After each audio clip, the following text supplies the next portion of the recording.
Hello everyone, welcome to lecture number 15 on our percentage. This would be part 1 of percentage, wherein we would be focusing on the concept of successive change.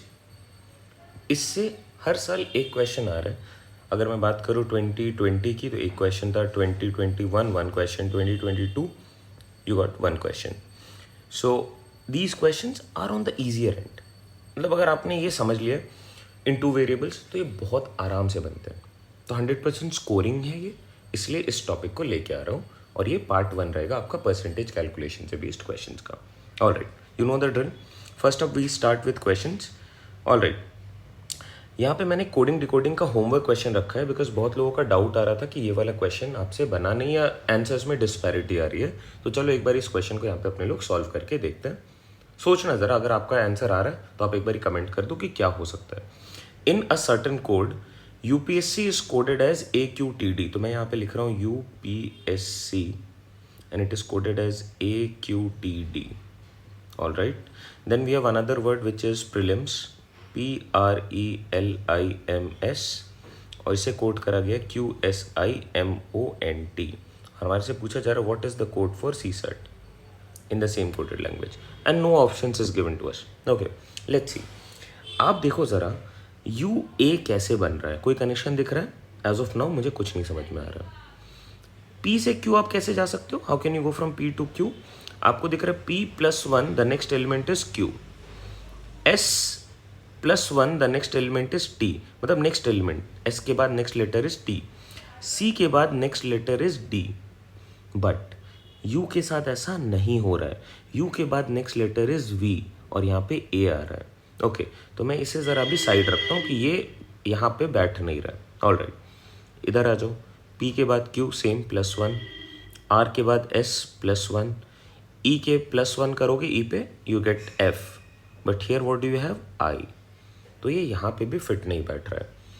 But अगर मैं L की बात करूँ that is also +1, M की बात करूँ +1, S की बात करूँ +1.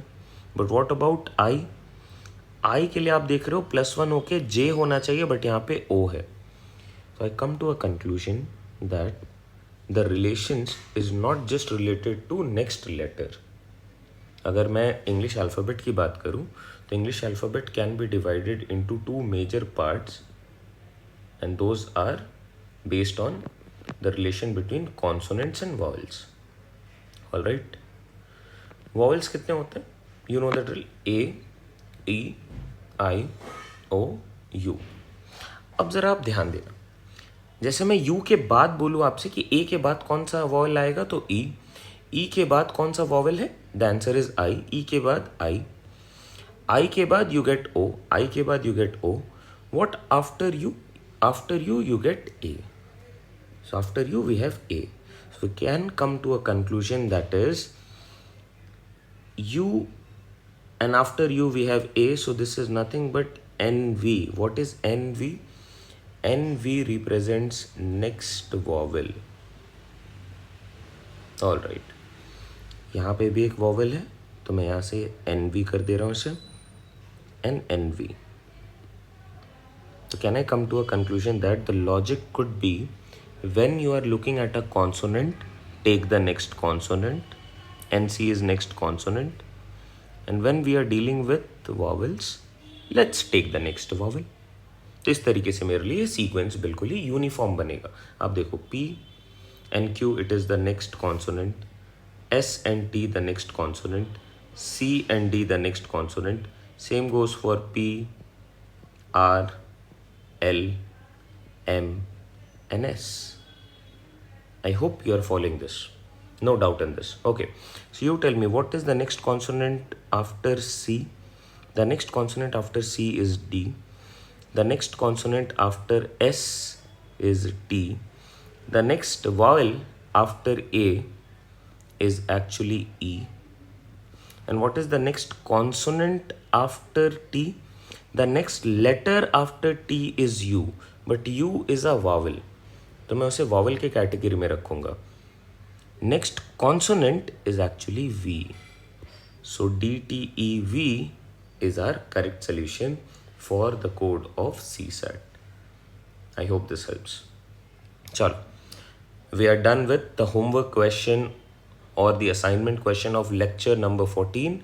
Now let's start with our today's lecture, which is lecture number 15 on percentage. So these are the questions that I was talking about, जो 2022 में पूछा गया है, 21 में पूछा गया है, and then you have one question from 2020 as well. चलो लेट्स अंडरस्टैंड फ्यू बेसिक्स. आप ज़रा इसको सोचना और बताना. मैं अपना ही नाम ले रहा हूँ. Abhishek salary is increase by 10% and then the new salary is decrease by 10%. जो भी मेरी सैलरी है वॉट एवर इट इज़, उसको 10% से इंक्रीज करा, फिर उसी चीज़ को 10% से डिक्रीमेंट भी कर दिया ड्यू टू सम रीज़न. पहले काम पसंद में आ गया तो फीडबैक अच्छा हुआ, 10% का इंक्रीमेंट. कहीं से फीडबैक गलत आ गया, बुरा आ गया, तो 10% का डिक्रीमेंट कर दिया. आप बताओ नेट चेंज इन सैलरी क्या होगी? सोच के ज़रा कमेंट करो इसे. क्या कोई नेट चेंज होगा? क्या मेरी सैलरी चेंज करेगी अगर मेरी सैलरी 10% से इंक्रीज हो रही है फिर 10% से ही डिक्रीज हो जा रही है? क्या ऐसा कुछ होगा? सोच के ज़रा बताना, कमेंट करो ज़रा. नो चेंज का मतलब है आप बोल सकते हो 0% कि नो चेंज, सेम रह जाएगा, या कुछ चेंज करेगा. इंपॉर्टेंट है ये, सोच के ज़रा बताओ मुझे. फिर ऑब्वियसली अपने लोग एग्जाम्पल्स लेंगे, will look at how to tackle this type of question and everything, but just try to answer this. क्या हो सकता है, क्या लग रहा है आपको? अच्छा ज़रा सोचना. मैं बोल रहा हूँ, मान लो मेरी सैलरी कुछ है, तो let's say my initial salary is ₹100. समझना ज़रा, आप कुछ भी ले लो, कोई फ़र्क नहीं पड़ता. यू कैन कॉल इट ₹5,000 और 500 और let's say ₹5, whatever it is. I have taken a value here. Let the salary be 100. Increment कराओ ज़रा. Salary is increase by 10%. So increment कितने का हो रहा है मेरी सैलरी में? 10% of this ₹100. So 10% of ₹100 is actually ₹10. So 10% का इंक्रीमेंट होके दैट इज ₹10 ऐड होने पे what is my new salary? My new salary is actually previous one plus 10 more, so that is 110. क्या आप ये फॉलो कर पा रहे हो? 10% के इंक्रीमेंट के वजह से मेरी सैलरी ₹10 बढ़ गई. Now it is 110. Okay, now let's look at another element. Now the salary is decreased, so decrement. अच्छा, ये जो 10% का अब डिक्रीमेंट हो रहा है ये सैलरी पे हो रहा है. अब सैलरी मेरे लिए क्या बन गई है? सैलरी अब मेरे लिए 110 है और ना कि 100 है. So it is 10% of 110 which is actually ₹11. Now what is my reduced salary or decreased salary or my final salary? My salary now was 110 minus ₹11. So it is now ₹99. I hope आप ये follow कर पा रहे हो. अच्छा ज़रा आप समझना. We have started with ₹100. And after this calculation of increment and decrement, my salary actually went down to 99. So if it is asked what is the net change in salary, so can I say the net change is equal to change upon original into 100. कितने से change करा? देखो मेरी salary initially थी ₹100, वो बन गई 99, तो ₹1 का चेंज हुआ. ओरिजिनल सैलरी कितनी थी? 100 into 100. So this is actually 1% change और I can call it 1% loss. क्यों बोल रहा हूँ लॉस? यार मैंने 100 से स्टार्ट करा था, ये इंक्रीमेंट होके सैलरी 99 चली गई, तो लॉस ही हो रहा है ना. क्या आप ये फॉलो कर पा रहे हो? देखो अब इसका मैं सही तरीका आपको बताऊंगा इन क्वेश्चन को देखने का, बट अगर मैं लॉजिकली चलूँ तो कुछ ऐसा ही बनेगा. एंड आई होप आप इसे फॉलो कर पा रहे हो. It is not 0% as you can see, because we are talking about incrementing and decrementing two different values. जब मैं इंक्रीमेंट कर रहा हूँ मैं ₹100 को इंक्रीमेंट कर रहा हूँ, जब मैं डिक्रीमेंट कर रहा हूँ तो मैं ₹110 को डिक्रीमेंट कर रहा हूँ. That is the core objective of this. I hope you are able to follow this. ठीक है, अब ज़रा सिनारियो चेंज करते हैं. मान लो फॉर गॉड सेक कि जो मेरी सैलरी है पहले गलत फीडबैक आ गया, कंपनी वालों की तरफ से गलत फीडबैक आ गया, तो मेरी सैलरी उन्होंने डायरेक्टली रिड्यूस ही कर दी. उसके बाद कुछ पॉजिटिव फीडबैक की वजह से मेरी सैलरी इंक्रीमेंट हुई. तो क्या इस बार नेट चेंज में कोई फ़र्क होगा? सोचना ज़रा। और मैं क्वेश्चन इस तरीके से रख दे रहा हूँ आपके सामने कि suppose now the salary is decreased by 10% and then the salary is increased by 10%, what is the net change in salary? Do you think there is a net change? Will it remain the same according to what happened in the previous case or will it change? क्या लगता है आपको? Comment करो because it's important that you keep on commenting and you keep on interacting. This gives me an idea कि हाँ आप follow कर रहे हो लेक्चर को और आप इंटरैक्ट कर रहे हो और आप पार्टिसिपेट कर रहे हो. You are there in the session. Alright, let's see. Again I keep the salary same कि आप चीज़ों को रिलेट कर पाओ. Let the salary be again ₹100. ठीक है, इस बार मुझे डिक्रीमेंट करना है. तो कितने की डिक्रीमेंट हो रही है? 10% की. सो 10% ऑफ ₹100 इज एक्चुअली ₹10. ठीक है, what is my decreased salary? 100 रुपये थी, अब उससे 10 रुपये माइनस कर दो. So salary went down to ₹90. अच्छा खासा मैं 100 रुपये कमा रहा था, किसी के गलत फीडबैक की वजह से अब मैं 90 रुपये कमा रहा हूँ. चलो देखते हैं आगे क्या हो रहा है. Now the salary is increase by 10. So how much is the increment in salary? The increment in salary is 10% of ₹90 which is actually ₹9. Okay, now what is the increased salary? The increased salary is nothing but ₹90 plus ₹9. It boils down to ₹99. Now let's do a comparison here. I started with ₹100 and after this increment and decrement my salary went down to 99 again. तो आप यहाँ पे conceptual learning ये देख रहे हो कि भाई साहब चाहे आप पहले सैलरी को इंक्रीज़ कर दो फिर डिक्रीज़ करो या पहले डिक्रीज़ कर दो फिर इंक्रीज़ करो, वैल्यूज़ अगर सेम है तो उसमें सेम चेंजेस होगा. मतलब ऑर्डर ऑफ कैलकुलेशन से फ़र्क नहीं पड़ेगा. इस चीज़ से बिल्कुल फ़र्क नहीं पड़ेगा कि आप पहले किस चीज़ को कैलकुलेट कर रहे हो. अल्टीमेट रिजल्ट नेट चेंज का मतलब क्या है? यार आप कैलकुलेशन कर लो, फाइनली बताओ उस पर क्या फ़र्क पड़ेगा. नेट चेंज का मतलब है you do this calculation and tell me what is the resultant change. Net change का दूसरा नाम है what is the resultant change, मतलब फाइनल चेंज बताओ क्या आ रहा है. This is what resultant change is all about. Alright, check कर लेते हैं यहाँ पे what is the percentage change और नेट चेंज और द रिजल्टेंट चेंज. चलो कैलकुलेट करते हैं. You know the drill. Change upon original into 100. Originally ₹100 थी, 99 हो गई तो 1 का चेंज. ओरिजिनल में 100 है into 100. Alright, so I can cancel this out. I am getting 1% change और लॉस ऑफ 1%. आई होप ये क्लियर है. बड़े प्यार से आप इसे फॉलो कर पा रहे हो. Clear? Now let's look at a basic successive change formula for 2 variables to solve this type of question with ease. मतलब ये तो तरीका हो गया कि आप बेसिकली वैल्यूज़ को अज्यूम करो फिर आप कैलकुलेशन करते जाओ जिस तरीके से बोल रहे हैं, या फिर आप इसके शॉर्टकट मेथड्स को फॉलो कर सकते हो. तो चलो मैं नेट चेंज का फॉर्मूला बता दे रहा हूँ आपको फॉर 2 वेरिएबल्स. अब यहाँ से इंपॉर्टेंट चीज़ें स्टार्ट हो रही है तो ध्यान से इसको लिख लेना आप. Those who are there in the session and those are taking this session seriously. Net change for 2 variables. देखो although we have formulas for 3 variables as well, but मैं एडवाइस करूँगा कि आप पहले अभी इसे 2 वेरिएबल से ही समझो और 3 वेरिएबल का भी क्वेश्चन आ जाए तो 2 वेरिएबल से उसे निपटा देना बड़े प्यार से. चलो let's see. Net change is calculated as a plus B plus a into B upon 100%. That is how you calculate the change. ना यहाँ पे आपको केयरफुल रहना है. जब भी आप a या b को कंसिडर कर रहे हो तो they must be considered with the respective signs. What are the respective signs or symbols? The plus or the minus sign. जैसे आप पॉजिटिव तब लिखोगे when you're talking about, सोचो आप पॉजिटिव कब लिखोगे इन वैल्यूज़ के पहले? जब चीज़ें इंक्रीज हो रही है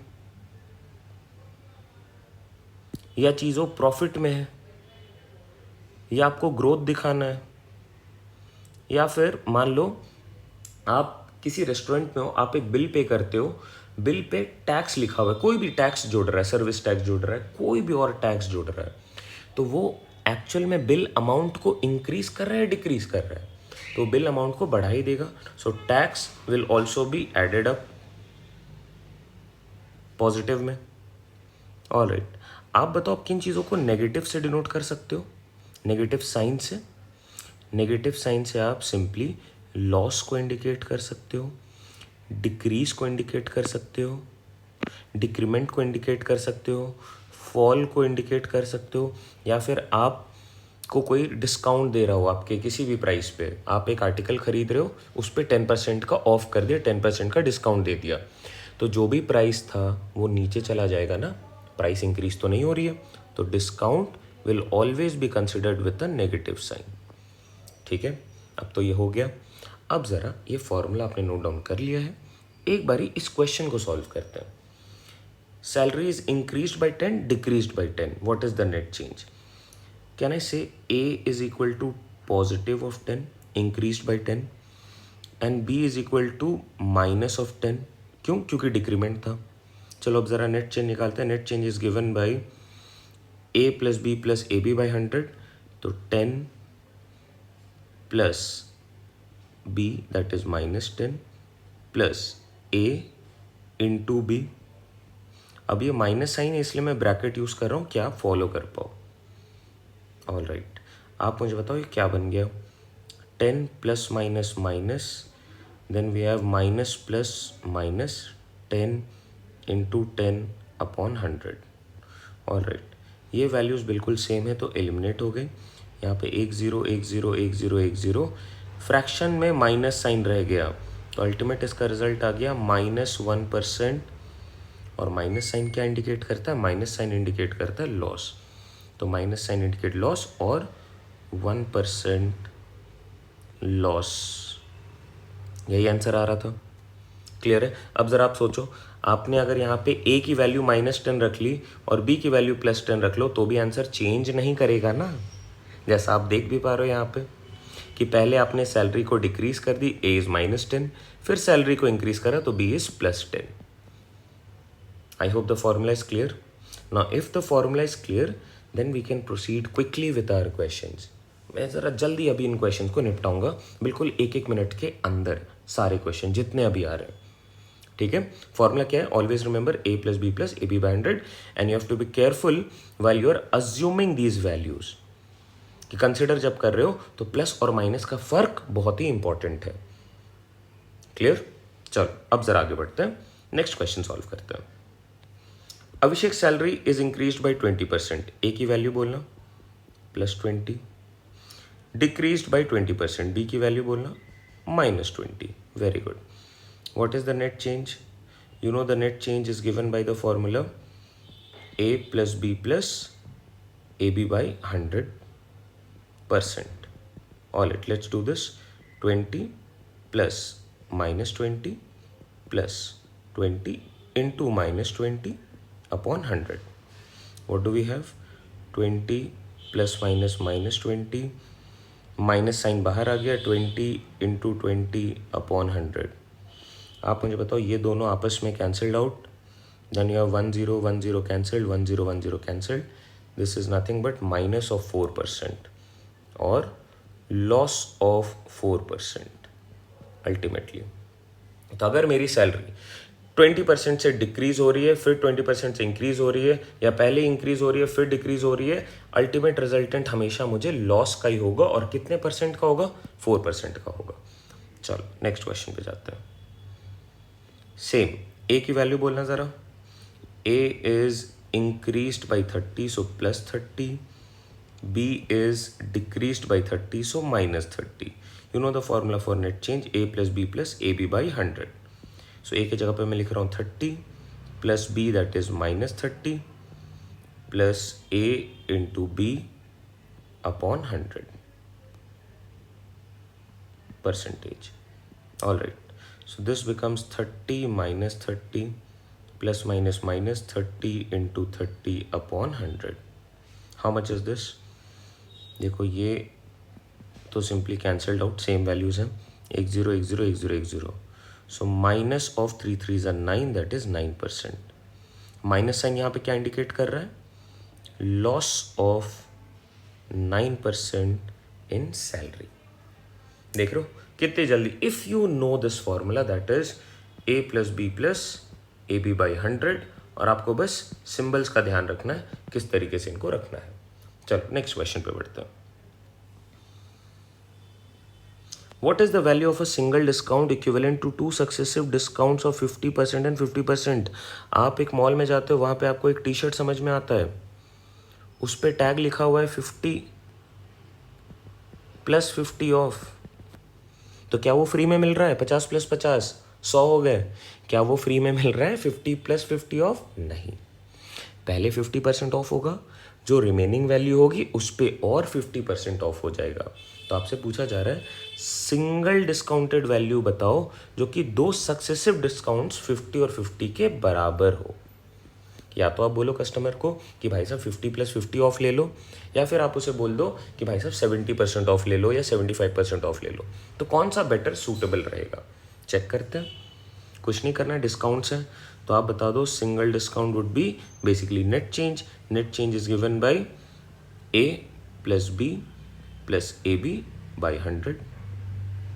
now what are the values for A and B? A is 50, B is also 50, but negative sign बहुत ही इंपॉर्टेंट है. क्यों? क्योंकि both of them are discounts. बोल दिया है डिस्काउंट्स के लिए आप डिक्रीमेंट कैसे शो करोगे? माइनस से ही ना. आप डिस्काउंट कैसे शो करोगे? माइनस साइन से ही ना. सिमिलरली इसे जब पुट करते हैं वैल्यूज पे, -50 plus -50 plus -50 into -50 upon 100. How much do we have here? -50 plus -50 minus plus 50 into 50 by 100. Simplify करते हैं ज़रा. 1 0 1 0 1 0 1 0 1. This is -100 plus 25, which is minus of 75%. अब ज़रा समझना, इस टी शर्ट पे या तो मैं आपको 75% ऑफ दे दूँ सेम टी शर्ट पे, या मैं आपको दूसरी मार्केटिंग स्ट्रैटेजी से बोलूँ कि यार 50 प्लस 50 ऑफ है. बात दोनों ही बराबर है. So a single discount of 75% is as good as two successive discounts of 50 and 50. I hope you are getting my point. Clear है? चलो नेक्स्ट. आप ज़रा इस क्वेश्चन को सॉल्व कर दो. सेम है, ज़रा जल्दी आंसर करो. मैं आपको 1 मिनट का टाइम दे रहा हूँ. Let's be done with it. You know the formula A plus B plus A into B by 100. And you know exactly how to solve this. You know the value for A is 40 with a negative sign. For B it is 30 with a negative sign. बताओ ज़रा क्या आ रहा है? बहुत बढ़िया. I know most of you have commented the correct answer. चलो -40 plus -30 plus -40 into -30 upon 100. So this is -40 plus minus, this is minus of 70, और माइनस माइनस साइन बाहर में आके प्लस ही रह जाएगा. This is 40 into 30 by 100. दोनों zeros यहाँ से कैंसल्ड आउट हो गए. क्या बचा? We have minus of 70 plus 12 which is minus of 58%. So a single discount of 58% is as good as two successive discounts of 40 and 30. तो किसी आर्टिकल पे, अच्छा एक बात बताओ, अगर मान लो यहाँ पे पहले आप 30% ऑफ करते हो, फिर उस पर 40% का ऑफ करते हो, क्या चीज़ें बदल जाएंगी? क्या उस केस में भी ये 58% के डिस्काउंट के बराबर होगा, या चीज़ें चेंज करेंगी? ऑब्वियसली बराबर ही होगा, बिकॉज यू हैव सीन कि अगर मैं ऑर्डर चेंज कर दूं इनको कैलकुलेट करने का, उससे फ़र्क नहीं पड़ेगा, answer will remain the same. तो it is as good as order does not affect. in which order we are calculating does not affect our calculation as long as the values are same. ठीक है, चलो let's do one more. अच्छा ये कैसे बनाएंगे अपने लोग? कुछ नहीं करना है, सिंपल रखना है चीज़ों को। 3 एलिमेंट आ गए, अरे 4 एलिमेंट आ गए, 5 एलिमेंट आ गए, आपके पास 2 एलिमेंट्स की वैल्यूज़ है, आप किसी भी 2 वैल्यू से सॉल्व करना स्टार्ट कर दो, जो आपकी मर्जी। चलो मैं 10 और 20 को सॉल्व कर देता हूँ। ए की वैल्यू बोलना -10, बी की वैल्यू -20। सॉल्व करो ज़रा। -10 plus -20 plus -10 into -20 upon 100. So we add -10 -20 minus plus 10 into 20 upon 100. तो ये zeros cancel out हो गए. We get -30 plus 2 which is minus of 28. ठीक है, अब ज़रा ध्यान देना क्या मिसिंग रह गया था, 30 वॉज लेफ्ट आउट। अब इन दोनों का क्लब करके डिस्काउंट आ रहा है 28। अब आपके लिए नए values of A and B बन जाएंगे 28 and B is -30 and that is how you will proceed further. आप मुझे बताओ क्या होता है, a plus B plus A B by 100 -28 plus -30 plus -28 into -30 upon 100. What do we have here? This is minus of 58 minus plus 28 into 30 by 100. ज़रा simplify करो क्या बन रहा है। So we get this as 1010 minus, then we have minus of 58 plus 28 into 3, this is 84 और नीचे में 10 है, तो दिस इज एक्चुअली, एक सेकेंड, 84 by 10 और we can call it -58 plus 8.4। तो देखो 8 कैंसिल आउट होके 50 बन गया, 0.4 कैंसिल आउट होके बन गया 49.6। So a single discount of 49.6% is as good as 3 successive discounts of 10, 20 and 30. अब किसी भी ऑर्डर में इसको कैलकुलेशन करो, रिजल्टेंट उसका यही आएगा, दैट इज 49.6। तो अब आपके पास अगर मान लो 2 से ज़्यादा वेरिएबल्स हैं, उसके लिए भी कैसे कैलकुलेट करना है वो भी हमने इसमें देख लिया। तो चलो जल्दी से आप एक क्वेश्चन और निपटाओ, फटाक से ये वाला क्वेश्चन निपटा दो। क्या है, article is decreased by 20%, so A is -20, new price is increased by 25%, so B is +25। Solve करो ज़रा, -20 plus 25 plus -20 into 25 by 100. So what do we have here? 25 minus 25 positive में, प्लस माइनस -20 into 25 by 100। 20 100 को 5 times में cut करेगा और 25 को ये 5 times में। आप देखो इस तरफ 5 है और इस तरफ -5 है, तो ये दोनों कैंसिल होकर 0% देंगे। 0% का मतलब है अब बोल सकते हो आप नो चेंज, क्योंकि वैल्यूज इस तरीके से थे। ऑलराइट, दूसरा देखते हैं कि क्या बन रहा है। It is increased by 25% and then it is decreased by 20%। आप मुझे बताओ क्या इंक्रीमेंट यहाँ पे 25 का है? इंक्रीमेंट 25 का है। क्या डिक्रीमेंट 20 का है? हाँ, डिक्रीमेंट 20 का है। तो इसका भी रिजल्टेंट सेम आएगा ना। सेम का मतलब जो इसका आया है और इसके लिए रिजल्टेंट क्या है 0%, तो इसके लिए भी आंसर 0% ही आएगा, नो चेंज। इसको सॉल्व ऑब्वियसली नहीं करना है, हाँ या ना। चलो ज़रा नेक्स्ट क्वेश्चन की तरफ बढ़ते हैं। How do we do this question? Price of an article is decreased by 20, new price is increased by 10, then again increased by 20 and the last price is decreased by 10। आप अगर यहाँ पे देखोगे तो 4 बारी इंक्रीमेंट डिक्रीमेंट ये सारी चीज़ें हो रही है। बट अगर आप इस क्वेश्चन को ऐसे देखो कि भाई साहब यहाँ पे डिक्रीमेंट और इंक्रीमेंट सेम वैल्यू की हो रही है, डिक्रीमेंट और इंक्रीमेंट सेम वैल्यू की हो रही है, दैट इज 10। तो आपने अभी तो सॉल्व करा था, इसके लिए नहीं सॉल्व करा है। Abhishek salary is increase by 10 and decrease by 10, तो इंक्रीज बाय 10 डिक्रीज बाय 10 पे क्या आया था रिजल्टेंट, आपने सॉल्व कर रखा है पहला क्वेश्चन, -1%, -1%, ऑल राइट। और 20 पे क्या आया था देख लो, 20 पे आपके लिए रिजल्टेंट आया -4%। सो कैन आई से सिंपली कि जब आप 10 और -10 को सॉल्व करोगे तो इसके लिए रिजल्टेंट आएगा -1, और जब आप 20 को प्लस माइनस से सॉल्व करोगे तो इसके लिए रिजल्टेंट आएगा -4।